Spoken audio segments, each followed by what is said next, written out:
sebentar-sebentar Indonesia akan kolaps, akan chaos, akan apa, ya kan? Rupiah begini, dolar begini, orang rakyat di desa nggak pakai dolar kok, ya kan? Prabowo tidak peduli mau dolar sampai 20.000. Toh orang-orang desa nggak pakai dolar. Logika seorang presiden nggak seperti itu. Sekarang aja dengan 17.500 harga sudah mulai naik, ya kan? Apalagi yang barang impor, kedelai, jagung, ya, gandum yang Indonesia masih impor dari Amerika.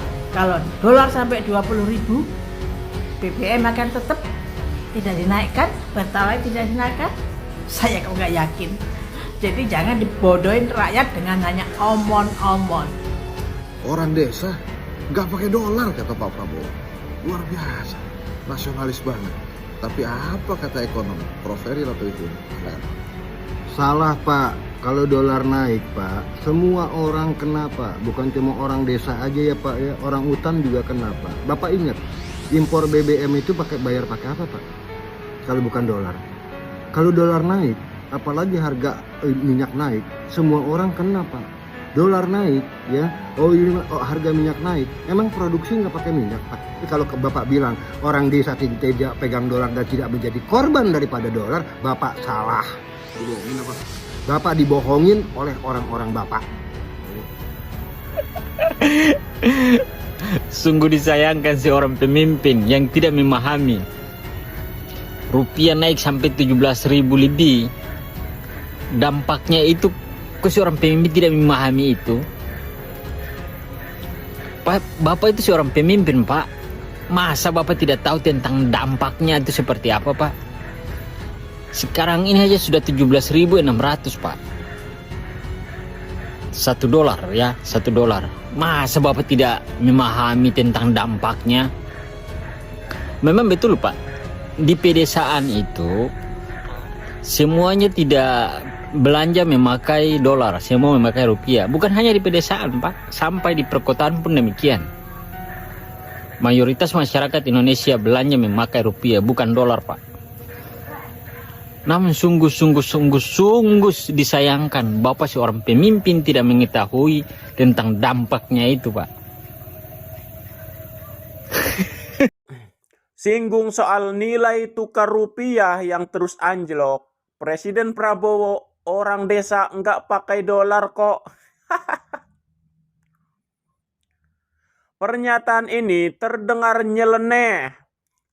Tapi orang desa yang tiap hari makan tahu dan tempe berbahan baku kedelai impor mungkin punya jawaban yang berbeda.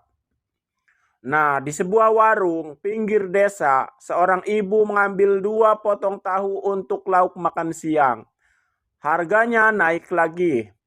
Kemarin 2.000 sepotong, sekarang 2.500. Ia tidak pernah memegang dolar seumur hidupnya, tapi kenaikan harga itu sampai juga ke mejanya. Karena kedelai bahan tahu itu dibeli pabrik dengan dolar, dan dolar kini harganya 17.500, hampir 17.600. Inilah yang tampaknya luput dari pernyataan Presiden ketika dia menegaskan bahwa pelemahan rupiah tidak masalah karena orang di desa-desa tidak menggunakan dolar. Secara retorika pernyataan Prabowo memang terdengar nyeleneh, tapi secara ekonomi ia keliru secara fundamental. Dolar memang tidak masuk desa. Harga barang sudah duluan masuk, logika ekonomi yang benar justru sebaliknya. Ketika rupiah melemah dari asumsi APBN 16.500 menjadi 17.600, selisih lebih dari 1.000. Nah, setiap barang yang ada komponen impornya menjadi lebih mahal. Proses ini berjalan melalui apa yang disebut ekonom sebagai imported inflation.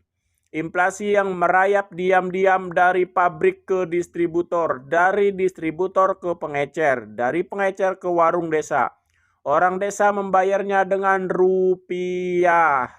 tapi rupiah nilainya sudah menyusut. Tahu dan tempe kedelainya impor 70%. Harga langsung terdampak kurs. Mie instan dan roti berbasis gandum impor, konsumsi pokok jutaan warga desa.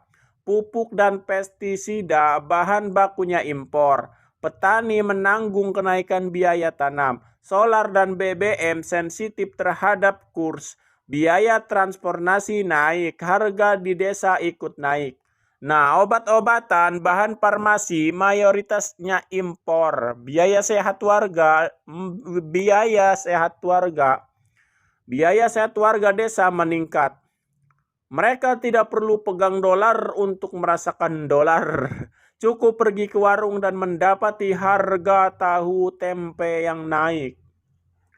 Justru yang paling tidak punya pelindung kelas menengah kota, setidaknya punya sejumlah buffer atau tabungan, kemampuan beralih ke produk substitusi, atau akses ke instrumen keuangan. Warga desa umumnya tidak punya itu. Pendapatan mereka stagnan, petani harian, nelayan, buruh kebun.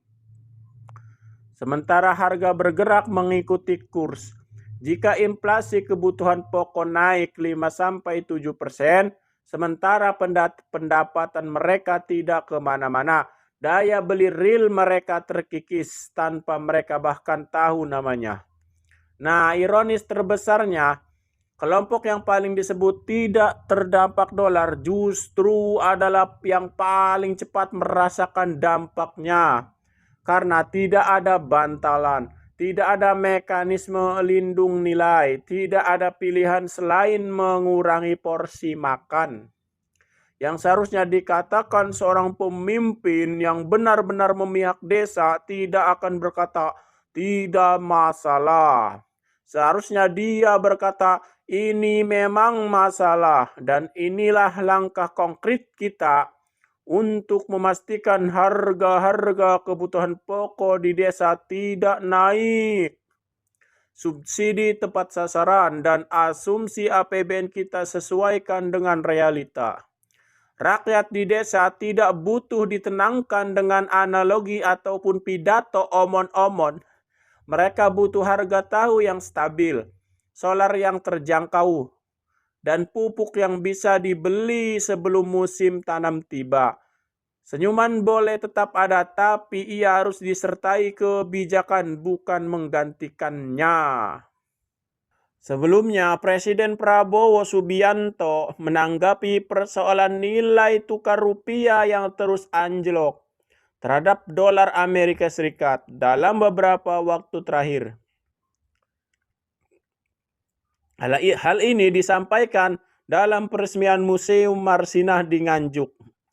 Mulanya Presiden Prabowo menyinggung pihak-pihak yang kerap menyebut kondisi ekonomi Indonesia berada dalam bahaya karena rupiah terus melemah. Hal serupa juga dia sampaikan saat meresmikan operasionalisasi 1061 koperasi desa Kelurahan Merah Putih di Nganjuk. Betul Bapak, masyarakat desa nggak pakai dolar. Tapi gue sebagai sarjana pertanian gimana ya? Mengingat 60-70% warga desa itu mata pencahariannya sebagai petani. Yang kita lupa, solar belinya pakai apa? Mungkin konsumen belinya pakai rupiah, tapi anggaran belanjanya kan pakai dolar Pak. Kejauhan. Oke, kita cari yang lebih dekat lagi. Alat-alat pertanian. Impor semua itu Pak. Dari China, India, Thailand, Vietnam. Suppliernya belanjanya nggak pakai rupiah itu Pak, tapi pakai rupiah kalau dari India. Apalagi? Pupuk Pak. Pupuk biar kata buatan lokal, bahan bakunya impor. Memang warga desa tidak transaksi pakai dolar. Udah. Apalagi yang kalian harapkan dari Bapak ini? Mau itu dolar makin naik, rupiah makin anjlok, beliau kagak peduli. Nggak peduli beliau. Soalnya rakyat di desa nggak pakai dolar. Yang penting bansos, yang penting sembako, beras aman gitu loh. Nggak peduli beliau itu. Apa yang kalian keluhkan lagi dari Bapak ini? Nggak capek kalian? 5 tahun loh, nggak capek. Tinggal 3 tahun lagi nih. 3 tahun lagi, sabar-sabarin aja. Yang paling penting dan paling utama yaitu MBG harus jalan. MBG jalan, Republik ini aman, damai, sentosa. Kalau MBG nggak jalan, nah baru goyang lah kan. Patokannya MBG guys. MBG jalan, Republik ini aman, udah. Ya nggak? Ya kan?